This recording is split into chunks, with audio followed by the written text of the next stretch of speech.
Olá pessoal, daqui a algumas semanas a nossa nação, todos os brasileiros estarão indo às urnas para que nós possamos escolher o nosso futuro presidente, escolhemos os governadores dos nossos estados, os nossos senadores, deputados federais e deputados estaduais. Um momento muito importante para a nação brasileira, para as famílias, para nós como igreja. E nesse primeiro vídeo eu quero falar sobre a nossa responsabilidade diante das eleições.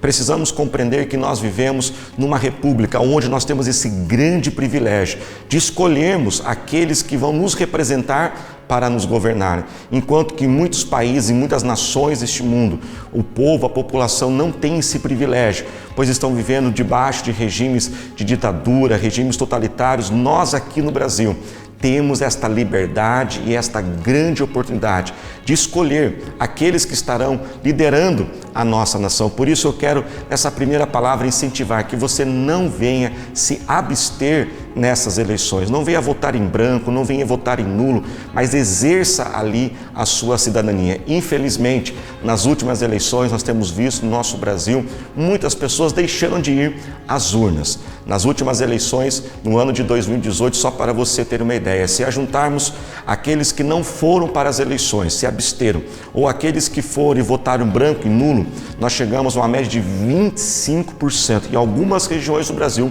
ultrapassou os 30%, ou seja, pessoas que não exerceram ali esta grande oportunidade de escolher aqueles que irão governá-los. E nós temos que entender que existe um princípio que diz que uma cadeira nunca ficará vazia. Nós temos que entender isso. Por exemplo, a nossa Câmara Federal, lá no Congresso Nacional, são 513 deputados. Nunca vai acontecer numa eleição de ficar uma cadeira vazia e alguém não sentar naquela cadeira, seja porque talvez pessoas não se candidataram e não tivemos candidatos suficientes, ou porque as pessoas não foram votar. Se apenas 10% das pessoas forem para votar, esses votos desses 10% serão válidos e eles é que vão determinar quem estará governando a nossa nação. Então, quando você se abstém da eleição, quando você não é participativo e ativo nas eleições, você precisa compreender que aqueles que foram lá, fizeram uma escolha, eles vão escolher quem vai governar sobre você. Por isso eu quero te encorajar a você realmente ser ativo nessas eleições, porque aqueles que forem para as eleições e aqueles que votarem, eles vão escolher quem vai governar sobre todos e depois nós vamos ter que aceitar isso.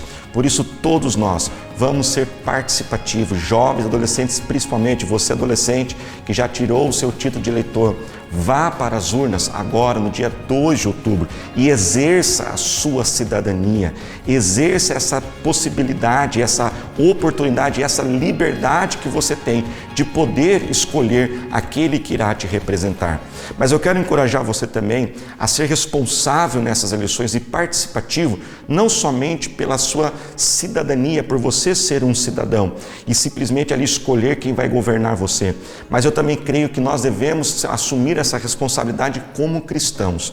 Como cristãos nós temos sim uma responsabilidade de sermos participativos ali no processo eleitoral, porque quem governará a nossa nação, o nosso estado, ele vai ter essa influência sobre toda a sociedade. E o cristão, ele tem uma responsabilidade sim com a sociedade que está ao seu redor. A Bíblia diz que nós devemos ser o sal e a luz desta terra. Como cristãos, nós devemos compreender que a nossa vida com Deus, a nossa piedade, nossa vida de devoção, de intimidade com Deus, ela não se restringe somente naquela esfera vertical que nós podemos dizer eu e Deus, Deus e eu. Mas se nós olharmos para a cruz de Cristo, nós vemos sim que tem uma linha vertical que faz uma ligação do homem com Deus. Mas quando nós olhamos na linha horizontal da cruz de Cristo, ela significa que quando Deus, Ele entra em nossa vida, quando entregamos nossa vida a Jesus e Ele regenera a nossa vida, isso também deve servir para um impacto com o próximo, com aqueles que estão ao nosso redor.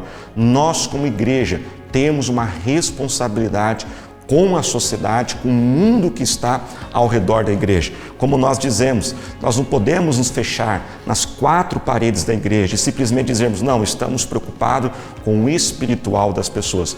Deus sempre chamou o seu povo a ser usado por Ele, mas para trazer uma influência, uma transformação neste mundo, seja pelo menos para reparar um pouco da maldade que existe neste mundo. Nós sabemos que quando Adão e Eva pecaram, o pecado foi introduzido na humanidade e esse pecado corrompeu tudo de bom que Deus criou. O mundo que nós vivemos é um mundo corrompido. A Bíblia diz que esse mundo ele jaz no maligno. É um mundo cheio de injustiças, cheio de violência, cheio de maldade. E o cristão, ao ser capacitado por Deus, ao ser salvo, ser restaurado, ser cheio do Espírito Santo, ao ser abençoado, o cristão ao ser próspero por Deus, curado por Deus, não é para seu próprio e único benefício, é para que ele também possa transbordar esse Deus, aquilo que Deus fez na vida dele, para com todos que estão ao seu redor. E isso vai desde aquilo que nós fazemos nas nossas igrejas, nossa vida pessoal, sendo generoso com alguém, ajudando uma pessoa, mas também nessa grande oportunidade que nós temos como cristãos, nessa nossa responsabilidade com a sociedade, é escolhermos aqueles que irão nos governar. Por isso, como cidadãos e cristãos, vamos assumir a responsabilidade nessas eleições.